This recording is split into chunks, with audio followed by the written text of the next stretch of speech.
सभी व्यूअर्स को मेरा नमस्कार। मैं हिमांशु और आज हम एक सक्सेसफुल स्टोरी कवर करने के लिए शांतनु जी के पास आए हैं, जो बहुत सारी हर्डल्स को पार करते हुए आज एक सक्सेसफुल बिजनेसमैन हैं। तो शांतनु जी कैसे हैं?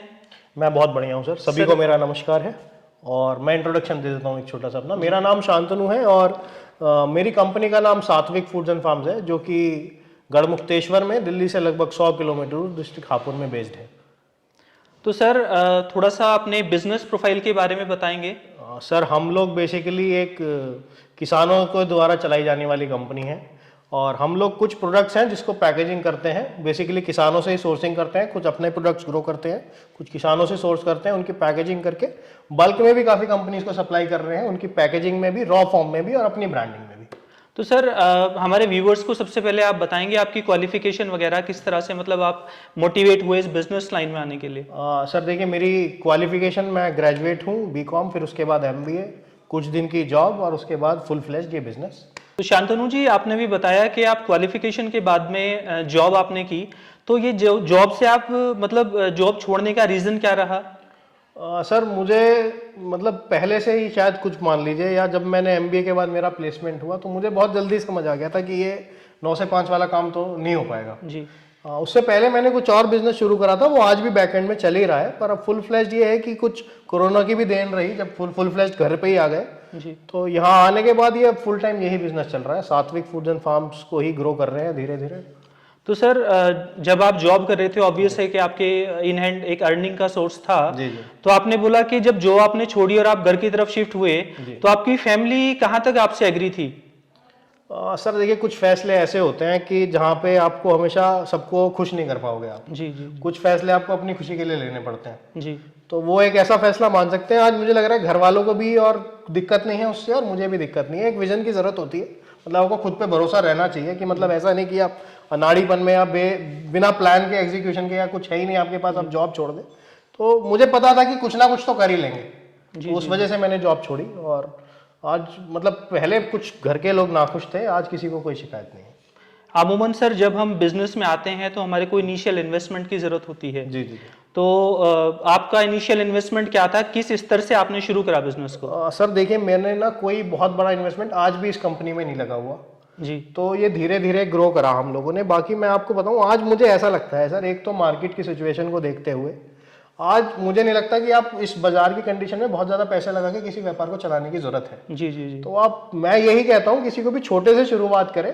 जब आप ग्रो होते दिखोगे ना सर, 10 आदमी आप पे पैसे लगाने के लिए आ जाएंगे। जब आपके जब 2 रुपए 10 बनेंगे ना, तो वो सबको दिखेंगे, वो आपके पास पैसे लेके लोग खुद आ जाएंगे कि मेरे भी ले लो। तो ये मुझे लगता है कि आपको एक प्लान की जरूरत है। जी जी। वो होना चाहिए आपके पास। तो सर थोड़ा सा हमारे व्यूवर्स को बताएंगे आपका ओवरऑल बिजनेस पोर्टफोलियो क्या है, किस प्रोफाइल में आप काम करते हैं? सर देखिए, पहला जो हमारा रेवेन्यू क्रिएट होता है, हम लोग एक तो ये सोर्सिंग के बाद, पैकेजिंग करने के बाद इन प्रोडक्ट्स को सेल आउट करते हैं जी। लगभग 14-15 प्रोडक्ट हैं हम लोगों के जी। इसके अलावा हम लोग बल्क की ट्रेडिंग भी करते हैं। सपोज करिए कोई भी बड़ी कंपनी है, हिमालय है, पतंजलि है, जिनको ये औषधि पौधों की या औषधि हब्स की जिनको रिक्वायरमेंट रहती है, वो लोग इंक्वायरी फ्लोट करते हैं। तो हम लोगों ने अब धीरे धीरे इतना बढ़ गया है हमारा बिजनेस कि हमारे पास इतनी रीच है कि हम कंपनियों को अप्रोच कर सकें। तो उनकी रिक्वायरमेंट है, उसको बल्क में भी सप्लाई करते हैं, अपनी पैकेजिंग भी करते हैं। इसके अलावा प्लांटेशन मटेरियल सेल करते हैं। किसानों के पास कोई छोटी से छोटी फसल लेके हम लोग इतनी क्षमता रखते हैं, किसी को 100 ग्राम बीज की जरूरत है या 1 टन की जरूरत है जी। किसी बड़ी कंपनी को 1 टन माल चाहिए तो हम ये क्षमता रखते हैं उसको भी दे पाएं, और किसी किसान को 100 ग्राम की जरूरत तो वो भी दे पाएं।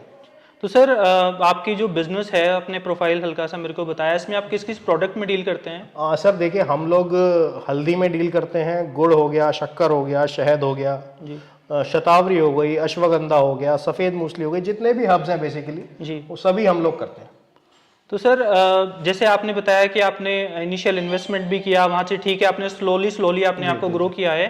तो देखिए, जब आप प्रोडक्ट को एक मैन्युफैक्चरिंग के बाद में सबसे बड़ी प्रॉब्लम आती है जब आप नए मार्केट में होते हो कि आप उसको मार्केट में सेल कैसे करेंगे।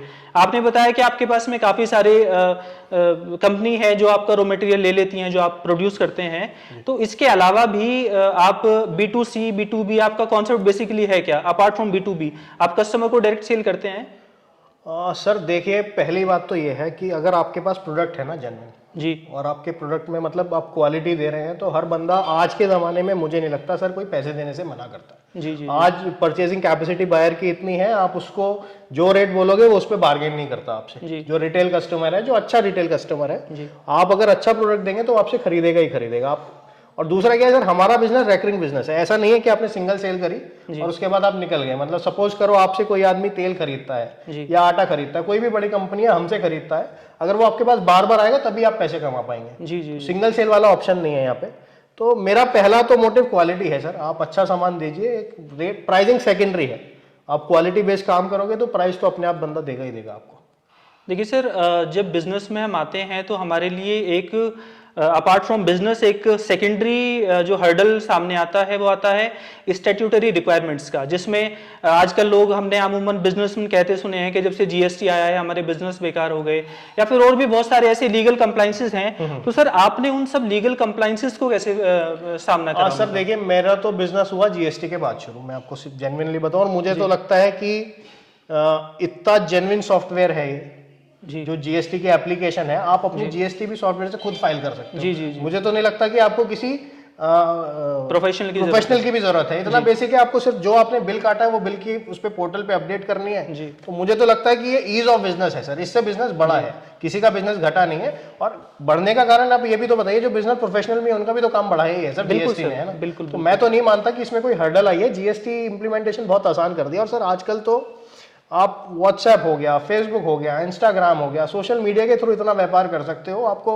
मुझे नहीं लगता कि आप इनसे पार पा पाओगे। अगर आप इससे भी सोशल मीडिया मार्केटिंग कराते हो अपने किसी भी प्रोडक्ट की, आप देखो आज आप अपना फेसबुक खोल के देखो ना सर, आपको जो चीज खरीदनी हो सामने है ना आपके। आप बात करते हो या आप किसी चीज को सर्च करते हो, उसके बाद आपको उसी के ऐड दिखने लगते हैं। तो आप कोई भी आदमी है जो सेलर है, तो उसके लिए तो मुझे लगता है ईज ऑफ बिजनेस है बहुत ज्यादा आज के टाइम में। तो शांतनु जी, आपको कब आकर के फील हुआ कि सात्विक फूड्स एंड फार्म जो है वो अभी एक ऑप्टिमम लेवल पे है, फुली यूटिलाइजेशन हम कर चुके हैं, आज हमें कुछ लेवल को रीच कर चुके हैं कि हाँ ठीक है, अभी थोड़ा सेटिस्फेक्शन पॉइंट पे हैं आप? सर मैंने कभी ऐसा नहीं सोचा था कि कोई हमारे जो वीडियोस हैं जी, या हम जो इंटरव्यूज देते हैं जी, उसको लोग इतना देखेंगे और उसके बाद इतना बिजनेस वहां से आएगा। जी। तो स्टार्टिंग में जब हमने स्टीविया की फार्मिंग करी थी, तो रविजोन ग्रुप, रविजोन फार्मिंग लीडर वाले हैं, उन्होंने हमारा एक वीडियो बनाया था जी, वो वीडियो सर हमारा वायरल हुआ जी, और उसके बाद हमें 3-4 लोग कॉलिंग के लिए बिठाने पड़े।